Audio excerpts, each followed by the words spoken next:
ክብር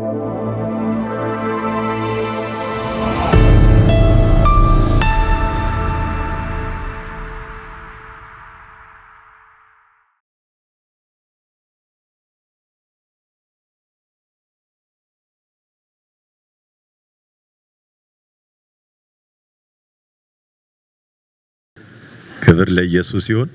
አሁን ማካፈላችሁ ቃል መሪዎች ጾም ጸሎት ነበረን ደብረ ዘይትና በጣም እዛ 10 ደቂቃ የሚያህል የነካውት ቃል ነውና ይሄ ፕሮግራም ከተሰጠኝ በኋላ ደግሞ ስጸልይ እሱ ላይ ትኩረት እንዳረግ የጌታ መንፈስ ትላንትና ፓስተር ተመስገን ካካፈለው ቃል ጋር በጣም ነው የሚገናኘው። ስለ መጠበቅ ነው የምናገረው። መጠበቅ ትልቅ ነገር ነው። በተለይ ኢዮብ ላይ ነው ማተኮረው። ኢዮብ መጽሐፍ ላይ ነው ማተኮረው። ነገር ግን ጠብቀው ያላፈሩ ሰዎች በመጽሐፍ ቅዱስ ብዙ ሰዎች አሉ። ከጊዜያችን አኳያ ግን ኢዮብ መጽሐፍ ላይ ነው ማተኮረው። ሁላችሁ እንደምታውቁት ኢዮብ በትዕግስት ምሳሌ የሆነ ሰው ነው እና በአዲስ ኪዳን እንኳን ተደጋግሞ ተጠቅሷል።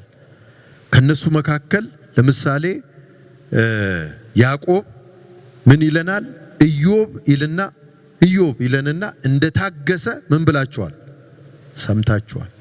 ሰምታችኋል፣ ታሪኩን ሰምታችኋል ይላል። እንደታገሰ ሰምታችኋል። ኢዮብ ምዕራፍ 5 ያዕቆብ ምዕራፍ 5 ቁጥር 11 እነሆ በትዕግስት የጸኑትን ብፁዓን እንላቸዋለን ካለ በኋላ ኢዮብ እንደታገሰም ሰምታችኋል ካለ በኋላ ጌታም እጅግ የሚምር የሚራራም ነው። ተመልከቱ፣ ከመታገስ በኋላ የእግዚአብሔር ርኅራኄ አለ ማለት ነው። የእግዚአብሔር ምሕረት አለ ማለት ነው። የእግዚአብሔር መድኃኒትነት አለ ማለት ነው። ክብር ለኢየሱስ ይሁን። የሚገርም ነው እና የኢዮብ መጽሐፍ ጥቂት አወቃቀሩን ላሳያችሁና ወደ ማነበው ክፍል ወስዳችኋለሁ። የኢዮብ መፈተንን የምታዩት ምዕራፍ 1 እና 2 ላይ ነው። እንደገና ደግሞ ሕይወት ለምኔ የሚል ስያሜ የተሰጠው ምዕራፍ 3 ነው። ሕይወት ለምኔ፣ ይሄን ለምን እንዳለ በኋላ ጥቂት አሳያችኋለሁ። ሶስተኛ ደግሞ ሶስት ወዳጆቹ ያቀረቡት ክርክር ከምዕራፍ 4 እስከ 31 ታገኛላችሁ። ክርክር ነው። ሌላው የኤሊሁም አስተያየት ምዕራፍ 32 እስከ 37 እናገኘዋለን። ከዛ በኋላ የምናየው 5ኛ ላይ የእግዚአብሔር መልስ ከምዕራፍ 38 እስከ 41 የእግዚአብሔር መልስ የሚለው እግዚአብሔር ኢዮብን ሰብኮታል። ጥቂት በኋላ እናየዋለን። በተለይ ከዚህ ስብከት በኋላ ነው ሁላችሁ እንደምታውቁት ኢዮብ እጅ የሰጠውና በእግዚአብሔር ሁሉን ቻይነት ሕይወት ውስጥ የገባውና ያንን ያወጀው። 6ኛና የመጨረሻ የኢዮብ መጸጸትና መጽናናት ምዕራፍ 42 ላይ ነው የምናገኘው። መጸጸትና መጽናናት ተጸጽቷል። ለምን እንደተጸጸተም ጥቂት ለማየት እንሞክራለን። አሁን ግን ከኔ ጋር ፈጥነን ምዕራፍ 13 ላይ ነው የምንሄደው። ምዕራፍ 13 ቁጥር 13 ላይ በጌታ በኢየሱስ ክርስቶስ ስም አነበዋለሁ። እንደዚህ ይላል። እንዲህ ብሎ አጀማመሩ ራሱ ደስ ይላል። ዝም በሉ ብሎ ነው የሚጀምረው። እስቲ በሉ ዝም በሉ እስቲ። አይገርምም? ዝም በሉ እናገርም ዘንድ ተውኝ። ይሄን የሚናገረው ኢዮብ ነው። የሆነው ነገር ይምጣብኝ፣ ስጋዬን በጥርሴ ይይዛለሁ፣ ሕይወቴንም በእጄ አኖራለሁ። እነሆ ቢገለኝ ስንኳ እርሱን በትዕግስት ምን እላለሁ? እጠባበቃለሁ። ነገር ግን መንገዴን በፊቱ አጸናለሁ፣ ዝንጉ ሰው በፊቱ አይገባም ካለ በኋላ በጣም ይህን ቃል በጣም አስምሩበት። እንደዚህ ይላል፣ እርሱ መድኃኒት ይሆንልኛል። እስቲ በደንብ አሜን በሉ። እርሱ ምጠብቀው እግዚአብሔር አንድ ቀን መድኃኒት ይሆንልኛል። አሁን እዚህ ህይወት ውስጥ ገባ። ከብዙ ትግል በኋላ ሁላችሁ እንደምታውቁት በምዕራፍ 1 ላይ ንብረቱን ያጣበት፣ ጤናውን ያጣበት፣ ክብሩን ያጣበት፣ ልጆቹን ያጣበት የመከራ ዶፍ እላዩ ላይ የዘነበበት ነው ምዕራፍ 1። ምዕራፍ 2 ላይ የመጨረሻው አካባቢ ሄዳችሁ ብታዩ እንደዚህ ይል ነበር ኢዮብ፣ እግዚአብሔር ሰጠ፣ እግዚአብሔር ነሳ፣ የእግዚአብሔር ስም የተባረከ ይሁን ይል ነበር። በዚህ ሁሉ ይልና ኢዮብ በከንፈሩ ስንፍና አልሰጠም። የሰጠው ስግደት ነው፣ የሰጠው አምልኮ ነው፣ የሰጠው ምስጋና ነው፣ የሰጠው አንተ ልክ ነህ ጻድቅ ነህ እያለው ነው። በምዕራፍ 2 ላይ አጠገቡ የነበረችው ባለቤቱ የመጨረሻ አጠገቡ የቆየችው እሷ ነበረች። እሷም እጅ ሰጠች፣ ስደበው አለች። በቃ ከዚህ በላይ ምን ይመጣብናል? ይሄ እግዚአብሔር የምትለውን ስደበው ስትል የመለሰላት መልስ እንዴት ከሰነፎች እንዳንዲቱ ትሆኛለሻል? ከእግዚአብሔር ዘንድ ብዙ በጎ ነገር ተቀበልን፣ ይሄ ቢሆንስ አለ። ራቁቴን ከናቴ ማህፀን ወጥቻለሁ፣ ምመለሰውም ራቁቴን ነው። ምን ማለቱ ነው? እዚህ ምድር ላይ የሆነው ንብረቱ አሁን የጠፋው በሙሉ ልጅ ጨምሮ ከመጣው በኋላ እግዚአብሔር የሰጠኝ ነው። ራቁቴን እንደመጣው ራቁቴን ነው የምሄደው። እግዚአብሔር ሰጠ፣ እግዚአብሔር ነሳ፣ የእግዚአብሔር ስም ምን ያለ ይሁን አለ? የተባረከ ይሁን። እኔ ደስ ይለኛል። ደጋግሞ በዚህ ሁሉ ይልና ኢዮብ በከንፈሩ አልበደለም፣ ስንፍናም አልሰጠም ይላል። ወገኖቼ ሆይ ምዕራፍ 3 ላይ ግን ሳነብ ለመሆኑ ኢዮብ ነው ይሄን የተናገረው እስክል ድረስ ደነገጥኩ። ምዕራፍ 3 ላይ ብታነቡት ኢዮብም አፉን ከፍቶ ይላል። ራሱ ኢዮብ በሉ እስቲ ኢዮባው ራሱ ሌላ ሰው አይደለም፣ ራሱ ኢዮብ። መጽሐፉ ግራ እንዳንጋባ ኢዮብም ይልና ምዕራፍ 3 ቁጥር 1 ላይ አፉን ከፍቶ ይልና የተወለደበትን ቀን ምን አለ ይላል? በመርገም ጀመረ። ሰው እንዲህ ነው ልኩ፣ በቃ ይሄ ነው። እዛ ጋር ጀግና ነበር፣ እግዚአብሔር ሰጠ፣ እግዚአብሔር ነሳ፣ የእግዚአብሔር ስም የተባረከ ይሁን ብሎ ምላሽ ሲሰጥ መከራ ያልበገረው ኢዮብ መጣና አሁን የተወለደበትን ቀን መርገም ጀመረ። ምን አለ ኢዮብ የተባለ ሰው ባይወለድ በእናቱ ማህፀን ውስጥ በቀረ ሞቶ በቀረ። ያ ኢዮብ የሚባል ሰው የተጸነሰበት ያ ሌሊት ከቀኖች መካከል ገብቶ አይቆጠር፣ የቀን ጨለማ ያስፈራው፣ የእናቴን ደጅ ማህፀን አልዘጋምና እያለ በሙሉ ምዕራፉ ረገመ። ቅድም ያልኳችሁ ለየት አድርጎ ምዕራፍ 3ን የሚያሳይን ረገመ። ይጥፋ እያለ እንደው አንዳንዱን ባነበው ደስ ይለኛል፣ ለትምህርታችን ስለተጻፈ። ከዚህ ከመከራው በኋላ ማለት ነው ኢዮብ አፉን ከፍቶ የተወለደበትን ቀን ረገመ። እንዲህ እያለ ረገመ። ምን እያለ ረገመ? ኢዮብም መለሰ እንዲህ አለ፣ ያ የተወለድኩበት ቀን ይጥፋ፣ ያም ወንድ ልጅ ተጸነሰ የተባለበት ሌሊት ያ ቀን ጨለማ ይሁን፣ እግዚአብሔር ከላይ አይመልከተው። እስካሁን እየረገመ ነው። ብርሃን አይብራበት፣ ጨለማና የሞት ጥላ የራሳቸው ገንዘብ ያድርጉት። ዳመናም ይረፍበት፣ በቀን ጨለማ ሁሉ ያስፈራው፣ ያ ሌሊት ጨለማ የያዘው። በዓመቱ ቀኖች መካከል ደስ አይበለው፣ በወሮች ውስጥ ገብቶ አይቆጠር። እነሆ ያ ሌሊት መካን ይሁን፣ እልልታም አይግባበት።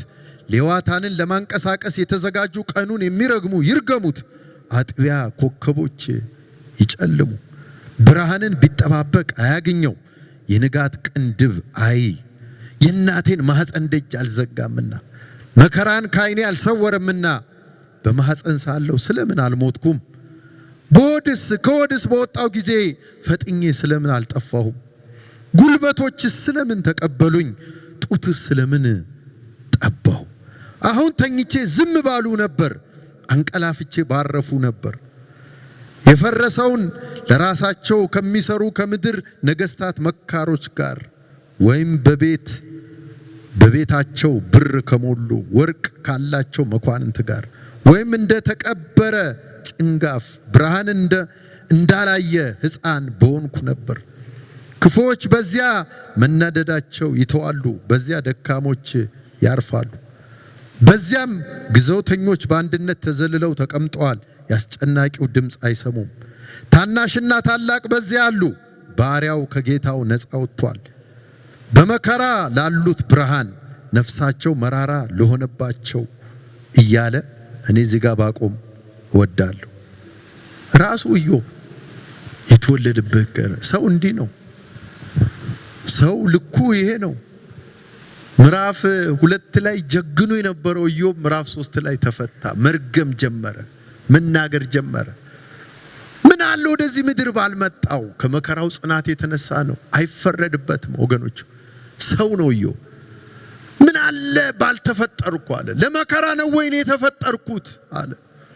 ለዚህ ነው ብዙ መልእክቶቹ ላይ ታችሁ ከሆነ የሰው ሕይወት በምድር ብርቱ ሰልፍ አይደለም ምን ይላል? መከራ የተፈራረቀበት ሰው ነው ኢዮብ። እንግዲህ ቅድም ወደ አነበብኩላችሁ ቃል ስንሄድ ከዚህ ደግሞ ይኸውላችሁ መጀመሪያ ጀግኖ ነበር፣ አሁን ደግሞ መርገም ጀመረ።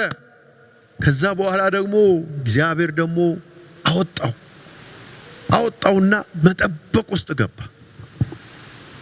ዝም በሉ ማለት ጀመረ። አሁን ለሚጨቀ ዝም በሉ እናገርም ዘንድ ተውኝ። የሆነው ነገር ምን ይበልብኝ ይምጣብኝ። ገላን በሸክላ በገል ማከክ ነው። ከዚህም በላይ ቢሆን ይምጣብኛል። ከዛስ ስጋዬን በጥርሴ ይዛለሁ፣ ቢገለኝም እሱን በትዕግስት ምን እላለሁ ጠብቃለሁ። ወገኖቼ ሆይ ከዚህ ሰው የምንማረው ትልቁ ነገር መጠበቅ። እግዚአብሔርን እንጠብቀዋለን። እግዚአብሔር በትዕግስት ይጠበቃል። እስቲ በደንብ አሜን በሉ። እስቲ እጆቻችሁን አንሱና እየጸለይን ስለሆነ ቃሉ ምን ሰማው ጌታ ሆይ እጠብቅሃለሁ በሉ።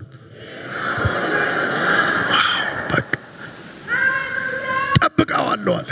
ስጋዬን በጥርሴ ይዛለሁ። ስጋዬ ይሄ በእግዚአብሔር ላይ ቶሎ ቶሎ የሚቸኩለው ስጋዬ እገራዋለሁ፣ ይይዘዋለሁ። አምላኬን እጠብቀዋለሁ፣ ብሞትም እጠብቀዋለሁ፣ ሞቼም እጠብቀዋለሁ። ጠብቀዋለሁ የሚለውን ከምን ጋር እያያዘ ቶሎ ብሎ ከመድኃኒትነቱ ጋር እያያዘ ዝንጉ ሰው በፊቱ አይገባም ካለ በኋላ እርሱ ባካችሁ ቀኝ እጆቻችሁን እርሱ በሉ እስቲ ባካችሁ መድኃኒት በሉት ይሆንልኛል። የቱ ጋር እንደሚመጣ አይታወቅም ወንድሞች እናቶች። ጉብኝት የቱ ጋር እንደሚሆን አይታወቅም። እሱ ሉዓላዊ አምላክ ነው። በወደደው ሰዓት በወደደው ጊዜ በሚፈልገው ሰዓት በልጆቹ ሁኔታ ላይ ጣልቃ መግባት የሚችል ነው። እስቲ አሜን ተለምጫዋችሁ አሜን በሉ። በፈለገው ሰዓት ቀን ብትለው የሱ ነው፣ ሌሊት ብትለው የሱ ነው፣ አመታት ብትለው የሱ ነው፣ ዘመናት ብትለው የሱ ነው። ስለዚህ አሁን ኢዮብ መስመር ውስጥ ገባ፣ መጠበቅ ውስጥ ገባ። ወንድሞቼና እህቶቼ ተስፋ የሌለው ማጋ ብቻ ነው ካላችሁ በህይወት የሌለ ሰው ጋር ብቻ ነው። በህይወት ያለ ሰው ጋር ተስፋ አለ። ተስፋ አለ በሉ። ተስፋ አለ፣ ጠብቀዋል። ለዚህ ነው ተስፋ ቆርጠን አንጸልይም፣ ተስፋ ቆርጠን አንበረከክም። የቱ ጋር እንደሚመጣ አናቅ፣ የቱ ጋር እንደሚጎበኘን አናቅ። እድሜ ልክ ነው ወይ መጠብቀው? አዎ ኢዮብ ነገረን። እስትንፋስ እስካለች ድረስ ይጠበቃል። ለዚህ ነው 99 ዓመት ላይ ሲሆነው አብርሃም እግዚአብሔር መጣና እኔ ኤልሻዳይ ነኝ። እሺ እኔ ኤልሻዳይ ነኝ፣ አንተ እድሜ 99 ነክቷል፣ እኔ ግን ምንድነኝ? ጠብቀኝ። ምን እያልክ? በፊቴ እየተመላለስክ እያሸበሸብክ። እስቲ አሜን በሉ ባካ። ያንተ ቁጥር ሄደ እንጂ የእድሜ ቁጥር ሄደ እንጂ እኔ ልንገርህ አለው አነቃው። እኔ ኤልሻዳይ ነኝ፣ በፊቴ ተመላለስ፣ ፍጹም ሁን፣ ቃል ኪዳኔን በእኔና በአንተ መካከል የገባሁትን አደርገዋለሁ። ይችላል በሉ ባካችሁ። የሰው እድሜ አያስፈራው፣ የሰው ሁኔታ አያስፈራው፣ የሰው ችግር አያስፈራው። ክብር ለሱ ይሁን። እንጠብቀዋለን። ስለ ምድሬ ጠብቀዋለሁ የምትሉ እስቲ እጃችሁን። ስለ ኢትዮጵያ እየጸለይኩ ጠብቀዋለሁ፣ እየተማጸንኩ ጠብቀዋለሁ። የሚመጣ ክብር አለ፣ ሪቫይቫል አለ፣ የእግዚአብሔር ጉብኝት አለ። በተሰበረ ልቦኛ አይደለም ፊቱም ሆነው፣ በወደቀ መንፈሶኛ አይደለም፣ ስራም ፈትቼ አይደለም፣ ንፋስ እየጎሰምኩ አይደለም። እጠብቀዋለሁ። የኢዮብ አምላክ ይመጣል። አንድ ሰው ጮህ አሜን ይበል። ሻፓዲያክ ይመጣል፣ ይመጣል፣ አንተ ይመጣል፣ ይመጣል። መጠበቅ እኮ ነው። እግዚአብሔር ስንጠብቀው ሰው መጠበቅ ካቆመ ነው አደገኛው። በቃ ውስጡ ከሞተ በህይወት እየተንቀሳቀሰ ውስጡ ከሞተ መጠበቅ ካቆመ እሱ ከባድ ነው። ነገር ግን ቅድም እንዳልኳችሁ ምንም ነገር እግዚአብሔርን የሚይዘው ነገር የለም። ስምዖን የመጽሐፍ ቅዱስ አዋቂዎች ሲናገሩ የ113 ዓመት ሽማግሌ ነው ይባላል። ግን የእስራኤልን መጽናናት ምን ይል ነበር? ይጠባበቅ ነበር። እድሜ አልበገረውም። የትውልድን መጽናናት ይጠባበቃል። ጻድቅና ትጉ ነበር ይላል። እየተጋ ነው የሚጠብቀው፣ እየጸለየ ነው የሚጠብቀው። አየዋለሁ ይል ነበር። እነ ኢሳይያስ ከሩቅ አይተው የተነበዩት ትንቢት በኔ ዘመን ይፈጸማል ይል ነበር። እስቲ አንድ ሰው ጮህ አሜን ይበል። እምነት የሚመስል ነገር ግን እምነት ያልሆነ አንድ አባባል ልንገራችሁ። አንዳንድ ሰዎች እንደዚህ ይላሉ፣ ብዙ የተስፋ ቃል አለ ይሉና የተስፋ ቃሉ ይላል በኔ ዘመን ባይሆንም በልጆቼ ዘመን ይሆናል ይላሉ። አረ በእኛ ዘመን ይሆናል። የልጆቻችን የራሳቸው ጉብኝት አለ። እስቲ አሜን በሉ። አጠገባችሁ ያለው ባንተ ዘመን ነው ላንተ የተነገረው በሙሉ የሚፈጸመው በሉ። ባንተ ዘመን ነው፣ ባንቺ ዘመን ነው፣ በቤተ ክርስቲያን ዘመን ነው። በዚህ ትውልድ የሚፈጸም አለ። እስቲ አንድ ሰው ጮህ አሜን ይበል። እሱ በሉ። እጆቻችሁን አንሱና መድኃኒት ይሆንልኛል፣ ጠብቀዋለሁ፣ ስጋዬን በጥርሴ ይዛለሁ፣ ከዚህ በኋላ አፌን አላላቀቅም። እንደ ምዕራፍ 3 አረግመውም። እሱ ጻድቅ ነው። የተወለደኩበትን ቀን አረግምም፣ አላማርርም፣ አላጉረመርምም፣ አላዘገይም። ጉብኝቱን እጠብቀዋለሁ። እግዚአብሔር ይመጣል። ሉዓላዊ አምላክ ነው። በየትኛው ሰዓት እንደሚመጣ አይታወቅም። ሌሊት ሊመጣ ይችላል፣ ቀን ሊመጣ ይችላል፣ በክረምት ሊመጣ ይችላል፣ በበጋ ሊመጣ። ግን አንድ ነገር ይሆናል፣ መድኃኒት ይዞ ይመጣል። ጠብቀዋለሁ። ወንድሞቼና እህቶቼ ይህን መልእክት እያዘጋጀው ሰይጣንን የሚያስደነግጡ ሰዎች ጽኑዓን እንደሆኑ የጌታ መንፈስ ነገር እዛው በቃ እንትን ብለው አሁን ትላንት እንዳየናት ቃል እንደተሰበከችው ያቺ ተሟጋች በቃ ተሟጋች እኮ ነች። ጽኑ ሴት የውሾችን ምናምን ሲባል ያልተሰናከለች በቃ ተሟግታ ፈውሷን ይዛ ገባች። ጽኑ ሸብረክ የማይሉ ከአምላካቸው ጋር የሚቆሙ ምንም ንፋስ ቢነሳ የማይበገሩ ተራራ ወደ ባህር ልብ ቢወርድ የማይደነግጡ። እስቲ በደንብ አሜን። ይኸው ሰይጣንን እያስደነገጥክ በጽናት ትቀጥላል። በትዕግስት የጸኑትን ብፁዓን እንላቸዋለን። ለዚህ ትውልድ ለሚመጣው ትውልድ ትምህርት እስከሚሆን መከራ እንዳልበገረ፣ ችግር እንዳልበገረ፣ ማጣትና ማግኘት እንዳልበገረ ለትውልድ የሚታይበት ዘመን ነው። አሜን። የሚያጸና አምላክ መድኃኒት ይሆናል። እስቲ መድኃኒት ይሆንልኛል በሉ። የቱ ጋር እንደሚፈውሰን ራሱ አናቅም። እኔ አንድ ጊዜ ጥሩ ነው ምስክርነት መናገርና ከባድ የጨጓራ ህመም እታመም ነበርና አገልግሎት ደግሞ ይያለው በወቅቱ እዚሁ አዲስ አበባ ውስጥ ኮንፈረንስ ነው። በዛ ሰዓት እኔ ያቃጠለኝ ነው ያመመኝ ነው። አገልጋይ ፓስተሩ ደወለልኝ። ያው ኮንፈረንሱን ላስታውስ ነው አለኝ።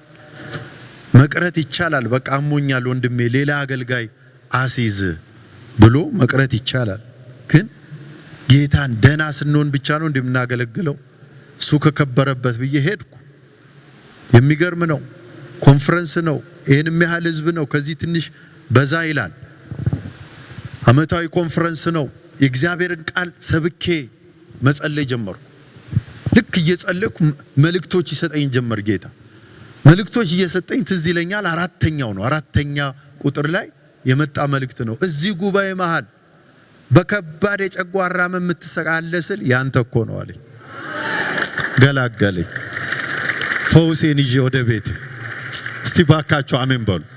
ጠገባችሁ የቱ ጋር እንደሚመጣ አታውቅም በሉት። የቱ ጋር እንደሚመጣ ፈውሴ የቱ ጋር እንደሚመጣ አታውቅም። ተኝተ ኦፕሬሽን ሊያደርግ ይችላል። እየገባህ ቤት መጸዳጃ ቤት ሆነ ሊፈውስ ይችላል። እሱ ሉዓላዊ አምላክ ነው። ቀኝ እጆቻችሁን አንሱና መድኃኒት ይሆንልኛል በሉ ባካ።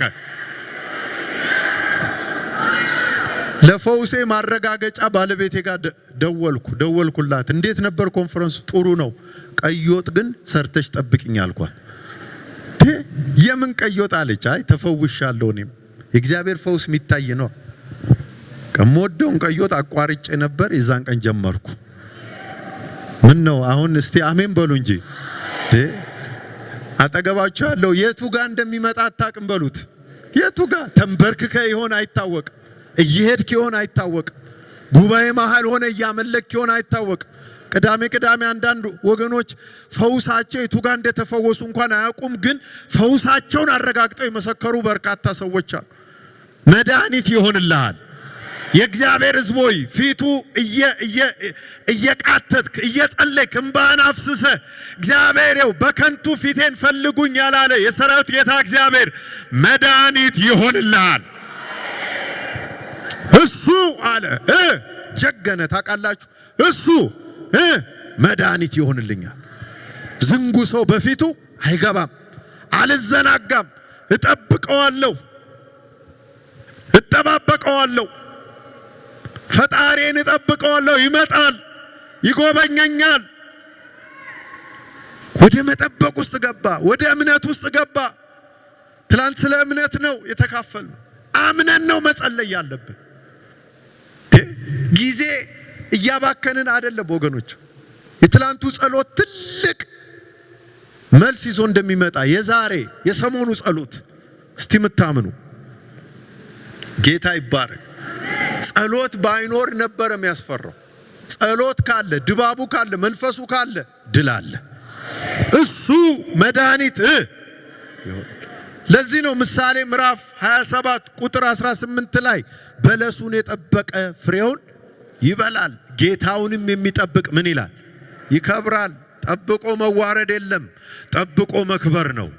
ጠብቆ አንገት መድፋት የለም፣ ጠብቆ ቀና ማለት ነው። ጠብቆ አንገት መድፋት፣ ማዘን፣ መቆዘም የለም፣ ጠብቆ መሳቅ ነው። ችግር ላይ ምስቁ ሰዎችን ያያቸዋለሁ። ያው መከራ እንደሳቀባችሁ ችግር ላይ ትስቁበታላችሁ። ዘመን መጥቶ እስቲ በደንብ አሜን። እሱ መድኃኒት ይሆንልኛል። ደጋግሜ የምናገረው ልባችሁ ውስጥ እንዲታተም ነው። ስትጸልዩ ሁል ጊዜ አውጁ። ለዚህ ነው ልጆቹን መረቀና ያዕቆብ መሃል ላይ ያቆመና ለራሱ መጸለይ ጀመረ።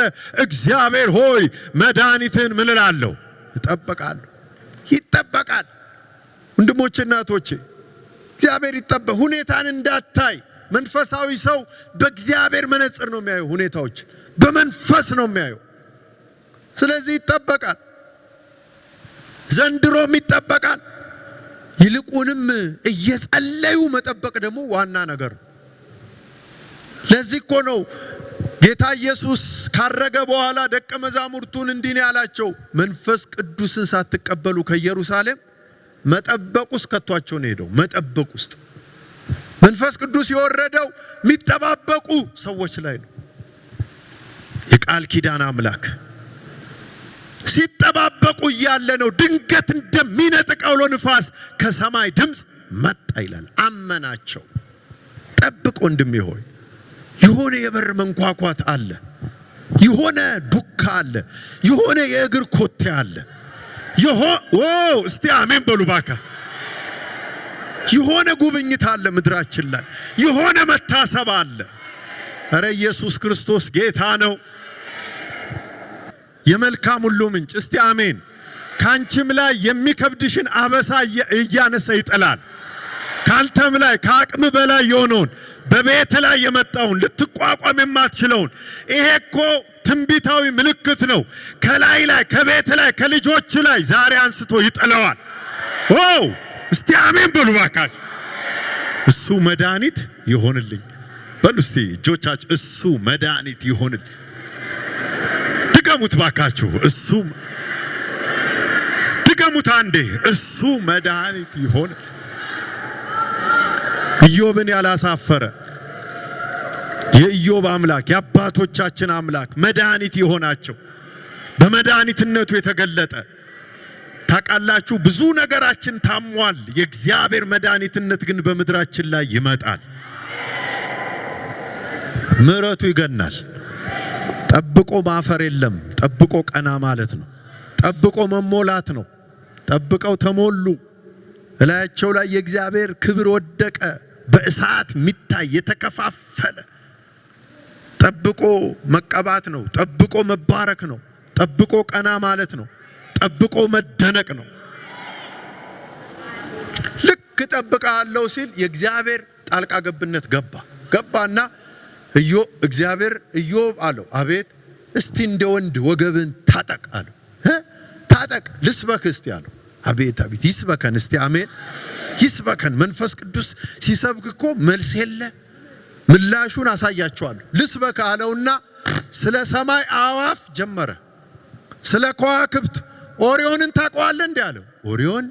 ኦሪዮን የሚባል ከዋክብት አለና ስለ እግዚአብሔር ስለፈጠረው ከዋክብት ነገረው። ስለ ጨረቃ ነገረው። ሰማይን በዘረጋው ጊዜ አንተ ነበርክ እንደዛ እያለው ሞገተው። ምን መልስ አለው ኢዮብ? አሁን መጠበቁስ ገብቷላ። በእግዚአብሔር መሰበክ ነበረበት። እግዚአብሔር ይስበከን። ለዚህ ነው አዲስ ኪዳን ሐዋርያው ጳውሎስ መጣና ተፈጥሮስ አይሰብካችሁም አለ። ይሰብካል። ከሰማነው ይሰብካል።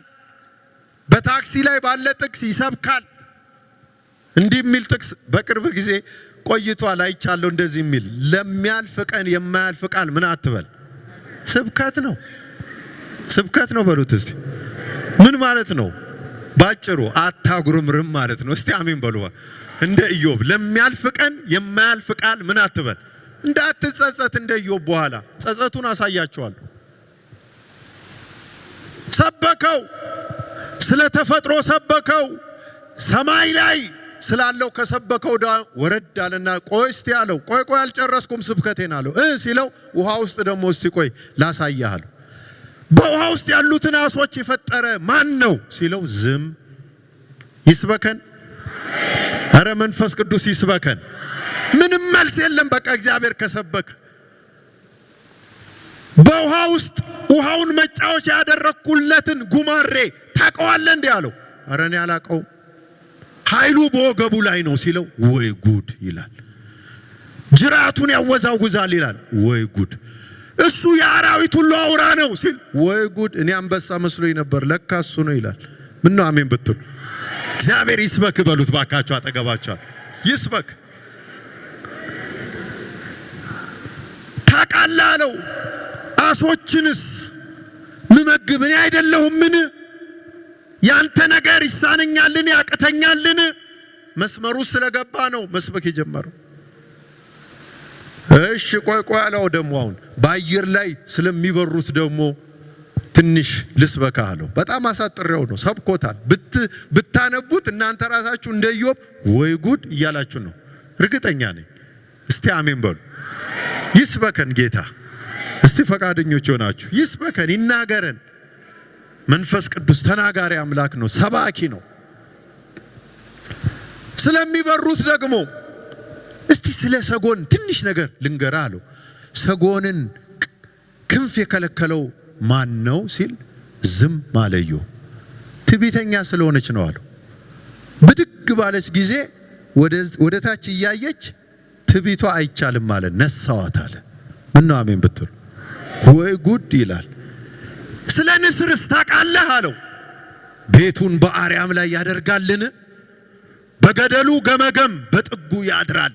በዚያም ሆኖ የሚነጥቀውን ይጎበኛል። አይኑም በሩቅ ታያለች። ይሄን ታውቃለህ አለው። አረ በፍጹም። ምን ነው አሜን ብትሉ አይኑ በሩቅ ምን ትላለች? ታያለች።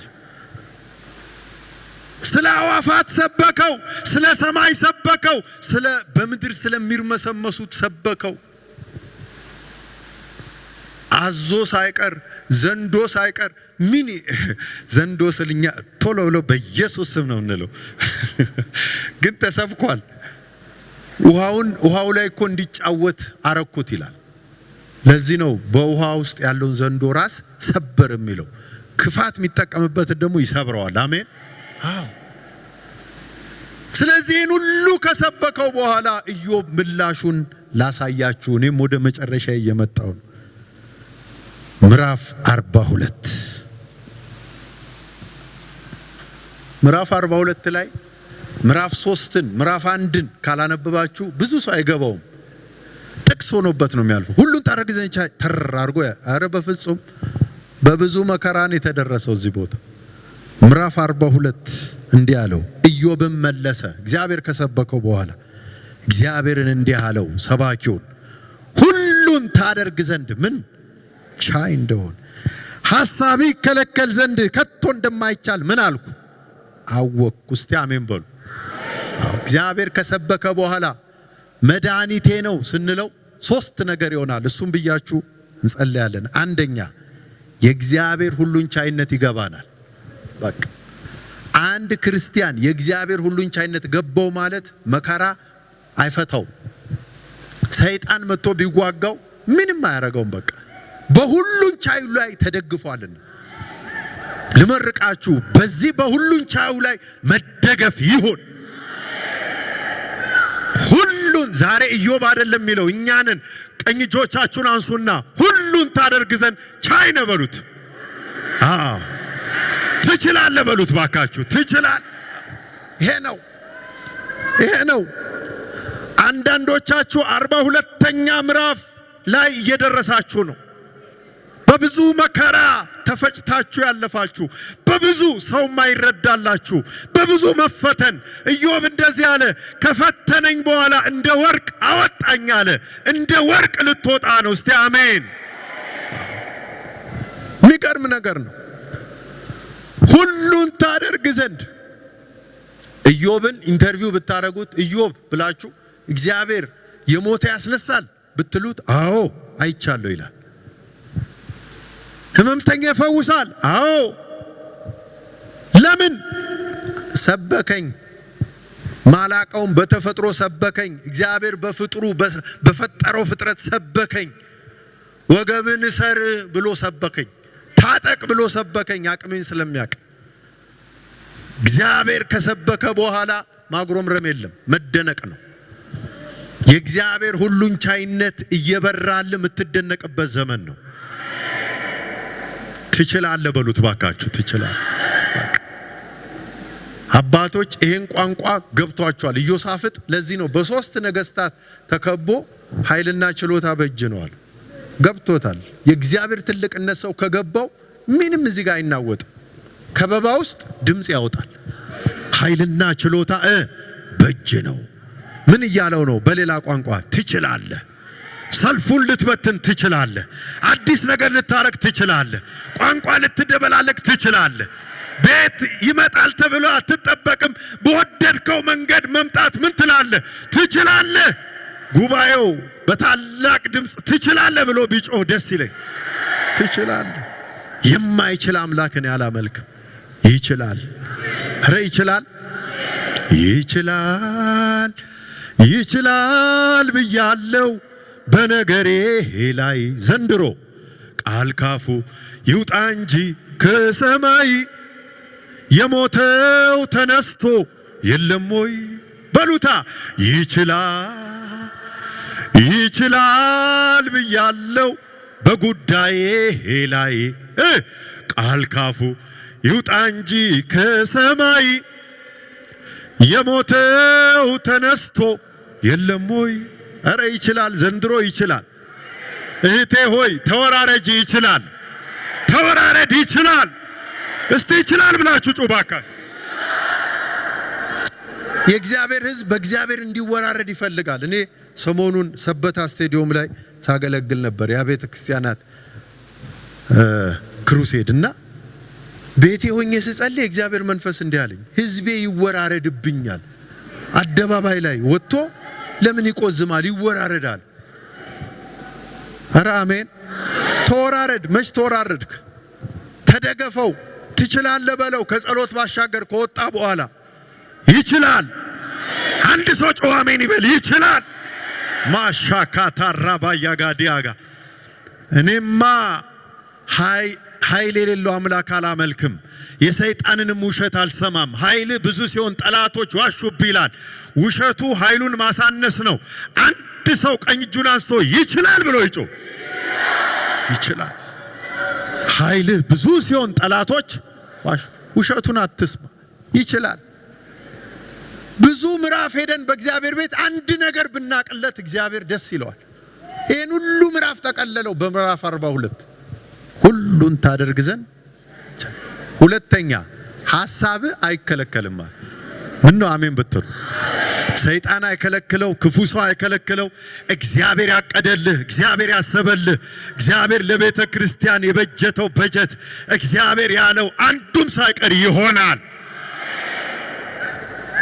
አይገርምም? ሐሳብ አይከለከልም። ራሱንም እኮ እኔ እንኳን ሐሳብን ልከለክለው ምን አልልም አልችልም። በሰው ልብ ብዙ ሐሳብ አለ ይልና የእግዚአብሔር ሐሳብ ግን እሱ ይጸናል። ጽኑ ነው። ይሄ ገባኝ አለ፣ በራልኝ አለ። በምንም አይነት አንዳንድ ሰዎች ያነጻጽሩታልና የሆኑ ክፉ ሰዎች እኮ ፊቴ ቆመዋል፣ በሬ ፊት። አረ ወንድሜ አይቆምም፣ አረ አይቆምም። አንድ ሰው ሲናገር እንደዚህ አለ፣ ሰው የደጁን መዝጊያ በመቀኝነት ሊዘጋብ ይችላል አለ፣ የሰማይን ደጅ ግን አይዘጋማ። በቃ ሰማይ ክፍት ነው። ምን ነው አንድ ሰው አሜን ቢል? አዎ ይችላል። ሐሳቡ ደግሞ ምን አይልም? አይከለከል።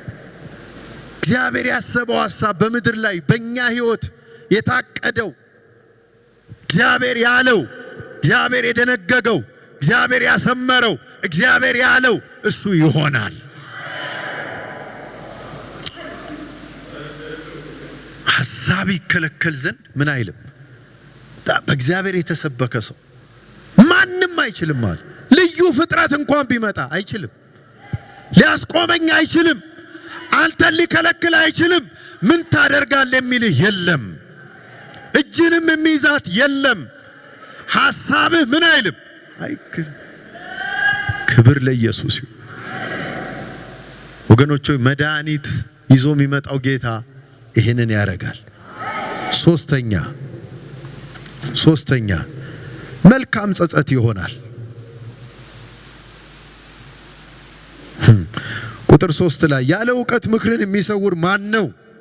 ስለዚህ እኔ የማላስተውለውን የማላቀውን ድንቅ ነገር ተናግሬአለሁ።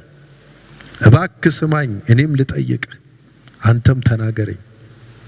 መስማትን በመስማት ሰምቼ ነበር፣ አሁን ግን አይኔ ስለዚህ አለ ራሴን እንቃለሁ፣ በአፈር በአመድ ላይ ተቀምጬ ምን እላለሁ? ጸጸታለሁ። ቅድም ያልኳችሁ ጸጸት ምዕራፍ 3 ላይ ስለተናገረ ኢዮብ ይጥፋ እያለ ነው። አሁን ምን አለ ባላልኩ። ለካ የቀን ጉዳይ ነው። ለካ እግዚአብሔር ቻይ ነው። ለካ ሐሳቡ ምን አይልም? አጠገባችሁ እንዳትጸጸት ካፍ ለሚወጣው ነገር ተጠንቀቅ በሉት። ተጠንቀቃው። ኢዮብ እኮ ወንበር ላይ ቁጭ ብዬ ጸጸታለሁ አይደለም ያለው፣ አመድ ላይ እግዚአብሔር ምሕረት ካረገልኝ አለ። አመድ ላይ ራሴን አዋርጄ ጸጸታለሁ። ክፉ ነገር ስለ ምድር አንዳንድ ሰው አዝናለሁ፣ ጸሎት እየጸለየ ስለ ምድሪቱ በጣም ክፉ ነገር ይናገራል። ያ ሰው ከባድ ነው። አያይም። መጽሐፉ ነው የሚለው በጎ ዘመን በሆነ ጊዜ አያይም። በተለይ ጥንቃቄ አንደበታችን ላይ እናርግ። ሞትና ሕይወት በምላስ እጅ ስለሆነ የሚወደውን ፍሬውን ስለሚበላ የጸሎት ሰው መጠንቀቅ አለበት። ከዚህ ስትወጡ እንደፈለግን መናገር አይደለም። አንደበታችንን እንደ ኢዮብ እንደነገረን ስጋዬን በጥርሴ ምን እላለሁ? እገረዋለሁ፣ ይይዘዋለሁ። እንደ ማንኛውም ሰው ዝም ብዬ አንደበቴን አላላቀቅም። መርጬ ነው የምናገረው፣ በኋላ እንዳልጸጸት። እኔ የእስራኤል ሕዝብ ሲቀጣ ቅጣቶቹን ለማየት ሞክሬያለሁ። በከባድ አቀጣጥ የተቀጣው በአንደበቱ ምክንያት ምድረ በዳ ላይ የቀረው ሕዝብ ነው። ብዛቱ ራሱ በአንደበቱ ምክንያት እግዚአብሔር ከላይ ሆኖ ሚንቀኝን ሕዝብ አለ። ዘልቁ ላይ ሄዳችሁት 14 አንተን ከዚህ ለሚበዛ ለሚበረታ ሕዝብ ይሄ ሕዝብ ግን ንቆኛል አለ። በአንደበቱ ንቆኛል። በፊቱ ባደረኩት ታምራት አያምነኝም፣ ተፈታተነኝ አለ። ወንድሜ የሚያደክም ጴንጤ እንኳን አጠገብ ከመጣ ዝም ብለህ አትድከም። የገነባውን ነው የምታፈርሰው። እስቲ አሜን። እግዚአብሔር ይርዳን። ለትምህርታችን የተጻፈው እጸጸታለሁ ምን አመድ ላይ ቁጭ ብያለ ምን አለ ባልተናገርኩ፣ ምን አለ ኢዮብ የተባለቀ ሰው ባላልኩ፣ ምን አለ ምዕራፍ 1 ላይ እንዳማረብኝ፣ ምዕራፍ 2 ላይ እንዳማረብኝ፣ ምን አለ በዛው፣ ምን አለ ምዕራፍ 3 በወጣ አይወጣም። ምን አለ እንዳንጸጸት ወገኖች፣ ጉብኝቱ አይቀርም። ሁለት ነገር ድንገራችሁ አይናችሁ እያየ እንደዚህ ጌታ ያለኝን በቅርብ ጊዜ ስጸልይ ምድሪቱ ላይ ከባድ የሆነ አስደናቂ የጌታ ጉብኝት አለ። አንዱ ይሄ ነው። ሁለተኛው ግን ጥንቃቄ የሚሞላው ነው። ፍተሻ ደግሞ አለ። ቤቴን ፈትሻለሁ አለ። ቤቴን ፈትሻለሁ። ቤቱ ይፈተሻል። ሁለቱን በንጽጽር ነው የተናገረኝ። አንደኛ እግዚአብሔር ቤቱን ይፈትሻል፣ ቤቱን ያጠራል። ሁለተኛ ግን ከባድ የሆነ ጉብኝት። እግዚአብሔር ይርዳን። ለዛ ለጉብኝቱ አንደበታችንን ከክፉ እየከለከልን በጎ ዘመን ለማየት የሚወድድ ማን ነው ብሎ ይጠይቅና አንደበትን ከክፉ ቶሎ ብሎ ቁጥር 1 አንደበቱን ከክፉ ይከልክል። ከጸሎት የማይተናነስ እግዚአብሔር እንደሚሰማን የገባኝ በቅርብ ጊዜ ነው። እኔ አንዳንድ ሰው ከጸሎት ሲነሳ እግዚአብሔርም የሚሰማው አይመስለውም። ልክ ስንጸልይ ተንበርከን እንደሚሰማን የዕለት ተዕለት ኑሯችን፣ ንግግራችን ከጉሮሯችን የሚወጣው በእግዚአብሔር ዘንድ ይሰማል። ለዚህ ነው መጽሐፍ ቅዱስ እግዚአብሔርን የሚፈሩ እርስ በርሳቸው ምን አሉ? ጸለዩ አይልም፣ ተነጋገሩ ይልና እግዚአብሔር ምን አለ? አደመጠ፣ ሰማ፣ ንግግሩን ሰማ። እግዚአብሔር ይሰማል። ጥንቃቄ አድርግ የእግዚአብሔር ሕዝብ ሆይ እንዳትጸጸት። በኋላ አመድ ለምን ትላለህ? የክብር ቦታ ላይ ደርሰ 42ኛው ምዕራፍ ደርሶ አመድ አለ። አመድ ላይ ሆኜ ነው ንስሐ ምገባው አለ። አመድ ላይ ሆኜ ነው ምጸጸተው። የማላስተውለውን ተናግሬያለሁ። ምን አለ ዝም ባልኩ። ወገኖቼ ሆይ አቅም ካጣችሁ እንኳን ዝም በሉ። እንደ መልካም ይታይላችኋል። እስቲ አሜን አሜን በሏ። አራተኛውና የመጨረሻው እግዚአብሔር ሲጎበኝ መከራ መጥገብ ብቻ አይደለም፣ እድሜ መጥገብም አለ። እግዚአብሔር ሲበቀል እስቲ አሜን በሉ። ቁጥር 17 ላይ እንደዚህ ይላል። ቁጥር 16 ጀምሮ ከዚህም በኋላ ኢዮብ 140 ዓመት ምን አለ? ኖረ በሏ። ልጆችንና የልጅ ልጆችን እስከ 4 ትውልድ ድረስ አየ። እስቲ አየ በሉ። ኖረ አየ ይልና ቁጥር 17 ላይ ኢዮብም ሸምግሎ እድሜ ጠግቦ ምን አለ? በቃ ኢየሱስ ጌታ። አሜን በሉ ባካ። እስቲ እድሜ የምትፈልጉ ማይፈልግ አለ ማለት ነው። በኢየሱስ ኧረ ያጥግበን። እድሜ ጠግቦ መከራ ብቻ ጠግቦ አይደለም፣ እድሜ ጠግቦ አይገርም? ጥግብ ብሎ 140 ምን ነው? አሜን። አጠገባችኋለሁ። መከራ ብቻ አይደለም የምትጠግበው፣ እድሜ ትጠግባለህ፣ በጎ ነገር ትጠግባል። የልጅ ልጆችን ታያለ በሉት። እስከ 4 ትውልድ ያመነ ብቻ እስቲ ጮኸ አሜን ይበል። እድሜ ጠግቦ ሞተ። አሜን። ጋሽ ሙላት የእጁን እያነሳ አሜን ይለኛል። ጌታ ይባርክ። ማለት ያው በጣም ስለምንቀራረብ ነውና ብዙ ጊዜ የምናረገው ወይ ምግብ ላይ ወይ የሆነ የእድሜ ነገር ከተነሳ እናንተ ጨርሱ ይለናል። እኔ ጌታ ኑር ነው ያለኝ ዝም ብሎ ስትጨርሱ እመጣለሁ ይላል። እግዚአብሔር ያጥግበን። አሜን። በቃ ያጥግበን፣ ደስታ ያጥግበን፣ አዎ ብልጽግና ያጥግበን። ፓርቲውን አይደለም ያልኩት እኔ። በቃ አረ ያጥግበን፣ አረ ያጥግበን። እግዚአብሔር ስለ ኢዮብ ዛሬ በቃ መድኃኒት መሆን አንዱ ይሄ ነው። በቃ እድሜ ጠግቦ ሳይጸጸት በኩለኛው ዘመኑ አይደለም የተሰበሰበው፣ እድሜ ጠግቦ አባቶቻችን እነ ስምዖን ቅድም እንዳልኳችሁ ባሪያህን በሰላም አሰናብተው እድሜ ጠግቦ እጆቻችሁን ዘርጉ ልመርቃችሁ። በኢየሱስ ስም ሰላምን ጠገቡ፣ ደስታን ጠገቡ። በኢየሱስ ስም እድሜ እግዚአብሔር ያጥግበን፣ እጁ ታስደንቀን። በእድሜያችሁ አመሻሽ ላይ ላታዝኑ፣ ሐዘን ላያገኛችሁ። ያዕቆብ በዚህ ሽበቴ በዚህ እርጅናዬ በሐዘን ወደ መቃብር ልወርድ ነው ባለ ጊዜ እነሆ ዮሴፍም የላከው ሰረገላ ባየ ጊዜ የአባታቸው ያዕቆብ የነፍሱ ሕይወት ታደሰች እንደሚል ነፍስን የሚያድስ ጉብኝት ወደ እናንተ ቤት ይግባ። እስቲ አሜን በሉ ባካችሁ። ደስ የሚያሰኝ ጉብኝት። ቆመን እንጸልያለን። ራማሻካቶራ ጀራ ዲና ጋንቶራ ባባያ። አይገርምም? በመከራ ጀምሮ በድል ጨረሰ። የእግዚአብሔር ሕዝቦች ታሪካችን ይሄ ነው። ከነመከራ ነገር አይዘጋም፣ ፋይሉ አይዘጋም። ጉብኝት አለ፣ ከባድ ጉብኝት አለ። እኛ በጥንቃቄ አንደበቶቻችን ጠብቀን በቅድስና እግዚአብሔርን በመፍራት እሱን እየፈራን በትህትና እሱን እያከበርን መንገዳችንን ጠብጥብ እንጂ ታላቅ ጉብኝት አለ። እጅ በአፍ የሚያስጭን ጉብኝት አለ። ዝም የሚያሰኝ ጉብኝት አለ። እጆቻችሁን ከፍ አድርገን ጥቂት እንጸልያለን። ማራካሻካቲያ